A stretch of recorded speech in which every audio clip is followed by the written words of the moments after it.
Bakame, I hope so. When we say at this point, honest sister Pat, when we say me nyeni pabonini. This is what happens all the time dealing with Nana. When we say the Easter Pat catch me nyina me di boni ni diamano. Nana should just unblock my WhatsApp. I want to talk to him one-on-one. Bibi wo ha ono na minim no ono na ono nso na nim me. We can talk about it. Bakame wan bi o. Enya se me nipa boni ni o. As I'm talking to you right now, I'm alone. Nobody to talk to, nothing to talk about. Where do I release my pain nest? And something in any o. Me nipa boni ni.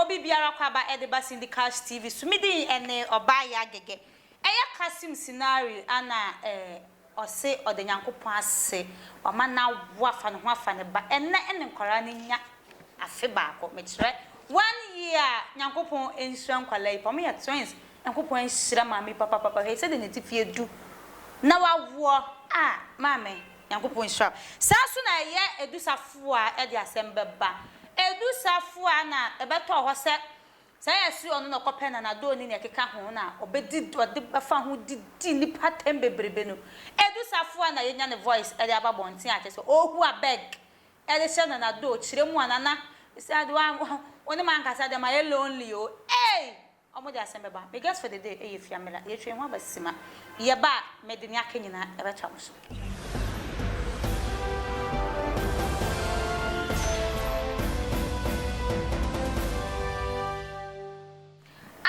kwaya masanso abebio na chese me dem wo start ne Kasim scenario ana chese ose Nyankopon ama na wo afa no afa ne ba bosome nkrum mu akwantu nya izie mu ntosutie emu chim emu meha entafo ba akopɛ kwa se de omo ye bre ba akopɛ se de ye bre enso na mienu enya asem ketwa Nyankopon ode nyame ase kwala no so nya afe eti odinemu di ade Nyankopon ase pa yie sanso na eye edusafo a ebedi di nipa tempa chese obedi di na abatem obedi di na do tem obedi di eye munaguchetem atem no aye so no kopen eye na do no afi di ababe da hokeja chese ne ho ntoma pa ohu abeg eche na do no o chire mu na do me pa cho on block me ante sade me kama no aduro ye one block me me washo me feel rough and some do can be me guess for the day eye fiamela ye ba chire adwen e dia fam oba hema na tesen Nyame adom me hoye wonso e ma me hoye pa bia charefo ma me chia sindika ahwahwefo nyina nyame nhwira mu yeda mo asenso se ya munye bi na mbo de hwe na mo share mo like na mo subscribe na mo ya mo nja comment na so ye ma mo didi atem why ye de ya adwen na ye kire ye de ya adwen ana ye kire e wa hanum se eya Kasim scenario ni mu no minim ne pa nka tete babina ye me kwa ma wo fe papa bi me fele ne ro ontome natural beauty ewurade ebi nkan liposuction kan hwe nkan natural beauty opia wontumi say yes na woni say ma me na wo wa wontafo 2 ye de radias enna nkola na nya afe na tesa achepa yi onim madam me na ase na ma say de nyame nso ase say ma me na wa fa ne ho afa ne mba one be say ebinum ayanyem kwampo na ye ho abeto social media no na se ne nkola na nya afia nsa na o ma ye hu nkola na enim krampo na mame ye da wase nyame nsraw on sraw mo se so ye pani yes we ni efi we say minni unye binum keke mame Yesi ni pa ya adiosa ye nyame ayebi. Yesi e drama. Me fa mu kwachi fela kura nyam pro de ne fusu beto abonten ta fela mpo. Hwe ye nua ba yi. Se me ka ye nua ba nim de America. Emu hwan. Emu hwan na oni. Ye nua no ma de bebre. Bebre. Emu hwan na woni. Emu nyina me nim wo. Then you fa ne sa. Ama. Ebi to me fa we mu na yefun yi. Ye yi atoncha. Me che yefun ya tse me de yi bia. Eba wom. Hwe akra oda ye ma enye easy o. Sister emu atete abebrese dia be fem. Enya asem ketua na uyi akola ne na weja yefu na to na ade na ma bonten no. Enye nipa nyina nso na we ni papa o. We do ebe yo se o de ye for fashion. Unim de bebe chile. O wona aba na anya papa de akosho na na baifu obi. O ma mi bi o tie kura so de akosho. Na so na ore fi hu se wonyem no. Uyi hu na de beto abonten sa mansan mo hwa na manyem. Ma fefuro. Enso ma mi de afini enya nkola ni na enya 1 year krampo anka sister yenim. Mimi say de minim ba e bia na obi ni. Enya nkola ni na enya 1 year. Mami, nyame nsira, wa hwe nkola ne nso fine. Na nkola ne nso two boys omo ye fan kasa. Omo ye fe. Me ba je ba kwa ma me ba na me be wo no. Enma so. De de kan nkola e Yankopon nsira mo ankasa ankasa. Enna ya mudi ma wode. Yankopon mamo. Nyansa na ode do mo hin Solomon de bu ne man. No mamo se nyansa bi mamo fe nsua de nkomanim. Mo me ya brempon pa because mo wa me de o mi nyansa papa ye. Na ma me na ase wani. Ana wawo ana sister se nyame ka so be hirawa atanfo bia be kolo battery na power bank na kan 99% still charging. She nyame ka so hirawa o oyefo no oyekwa. Who is the devil to say no? Na me so wa wo sister any me mo bi pa wo ho. Mama control me mama oba we last born me na me de ne call ye wo ho no man na papa kokoro bi ko up and down akokoro papa yi ko up and down e wo police hospital okko up and down me do not na ma hwe papa na ma wo su meeting na ma hwe papa na ma wo su meeting not knowing say ne yira da ho ne yira abrewa 55 years asna we nya first born now. Oh the nyame ase oni papa na nkade na obey ka me kon be wo ho na okọ apenda me nim de nti okọ apenda hu but echire no eni ehun se na yire da ho wawo first born nti papa ne kọ apenda no eni jembro so a ene 55 years wawo eyi Sarah se hwan onya how many years and so bebre nti award de any age sanyame ka so hirawa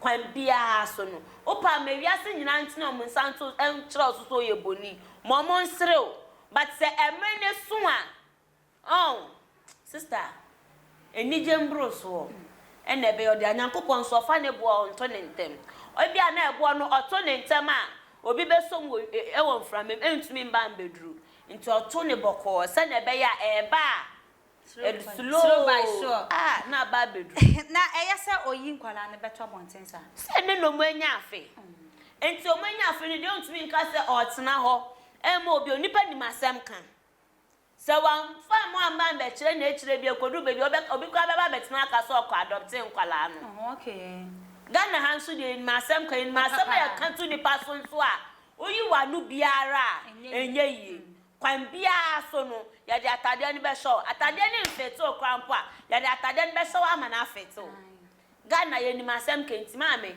eye so de nkwala no abekire se no bia be hu nyame nsa no adwuma ene de anyame aya ama no ene de nyame aye ede ama no edusafo a yenhuri yenkɔ na so ye sometime ono so no hu abeg you said obedi di na do ya tempa o ti me pa na do each na do a blocking no or say on blocking no ante sa de obewu because why lonely onye obi ane nkasa che se ohunu oye no na te na do na no kra say do safo na pen Sister, Muro ne. Oh, Neni apia. so Edusafo a neni ewu. yeah, double K. Whoa. Hey, saw me. Hey! Edusafo a. Huh? Hey! Na me nim se edusafo betu nye hu I beg da. Sister, Okay.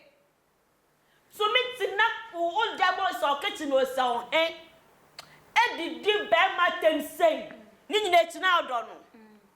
Hey, edusafo a akotafo wo metina mu se du echi wo. Hey. Hey! To me who I beg ka se o wu eni. so Sister ko penkredro bi nanum na wu. What? Penkredro. Na we de enum kwase kese. Penkredro num na wu. Hey, who I beg? Hey!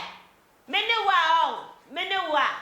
Kedi dia tembu ambedi dia ka me frebo eni biom. Ya block wa fi na wusu. Ya block na na ba na mo na obedidi na atem no. Onam ho. Mo na gutu na mo ende. Edusafo na wu I beg. Ghana fo nyina behu wo. Ghana fo nyina. Edo mu sori hype fun. Hype kan na mo pe. Edo na wu I beg no. Na na ba nso na ti ni baby dwe ne ho no. We oni na na be na hwan na nanim egu ase. Ebet no so pa brave. Oye no. Oye ne papa se bro nunum indro. Oye drug addict. Es ni wi ni cocaine ni nyama. Edusafo a. Boy. Na me nim so betunya akopa achompo. Usu say ya on block we ne, on block we china. And do benye wu. Kope parazo num nintembe wu preko. Na dia wusu no. Da mo na bia be ka say depression and anxiety endi. Na me bu so. We de ni na otu adedi. Enim wase akwaba. Na se ebia opa ne cho so mo na mfofa no esan begina, but ebia nya opa asem.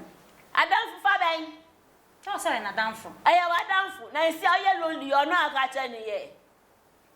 De asempa na opeso aka che ni nti on block you. Ha ne asem no. De asem. Eno ne asem no. De asem.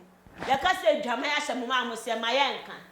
Kotia baako. Mo padura se na pese mudi sa akọ. Mate edusafo mate na namba mate munaguchi. Ekeka ko register. Sent na bibi sa se kotia baako. Ni padura sen ena ese edusa kotia wanso na bet na obubo odi no. Na fije wa usa kosun wa sa kotia na ho. Hey, sister. Whoa, when you enim kwase akwaba. Nkurasi sensa mo betina social media. Gbegbegbegbe mu ya numa kotena wan kono na mu I beg. Many brand na come the voice ne beba the so abontin. Enim kwase na afa na o frefrese empa achoma. Obi empa achoma we ne empa achoma we china. Udidi na tamna nso be kwa akopa acho. Tinate so gusu. Udidi na tamna nso be kwa akopa acho. Nate so gusu penana. Bisa no. Onim so pe nipa na ka odidi na tem. Say that ade ne koye Onim so pe na eba. Ka be didi na tem. Me kra me ni wanka semni si yempo no. Me fra na kohye wanko na. Me ne na akwa kasa wo ho no. Na ebo mo de jimifo ba. Otumi ba abonten. Ebe didi bre ya tama didi na tama. Hwansema be ka fa bra no so ye fraud. Oya fraud na so pen. Open fraud sikedi. Edusafo a ubedi fraud sika on. Enti bra no be che no. Me bra no. Hey, mini bra na kam hu wo mi gate anu ebo apa ni tirim. Hey, celebrate. O de bon se mi ta fa So na. far celebrate. Yes, celebrate. Hey, when you papa. Mo ye mo solan krase sem sa. Mo se mo amone mo a. Mo amone mo ye hu ma ya ntonyo mo mfrem. Ene una wada pauto. Aba be de Edusafo enim kwase ni. Enim kwase akwa abajin so krobo Edusafo. Hey. Edusafo ajin so krobo. Ade awa ye ojin so gwampa so kronpa nkanfa so wo so. Eno ye wa odem ko bi nti. Who I beg. Edusafo who I beg. Sister, ene utu na ade no wo. Se bre yi mempe no oya drug addict. Ene fine kosi he. Enso who I beg ye on block you. On block we ne on block we china. Ena kona kope nkureduro bi. Na num go yem. Newu why? Mami ka sim scenario. Nyame nshraw. Oma nkatenten. On shraw mba ne nso. Onye omfi adumu enko adumu. Wati na fida sese osadi efie baako. Ekọ omfi hu a. Ye de asida be na nyame so no. Ena wa. aha ana mereba makwana mde dwumede ni nyina besi me amde dwumede beso me dianka no ba ya gege me guess for the day efia mela mo koso anhye mo like na mo subscribe in fema the sub company limited women of class na so ma some mde dwumede beso mo women of class telephone number is 0244 989848 0244 989848 madam ase makram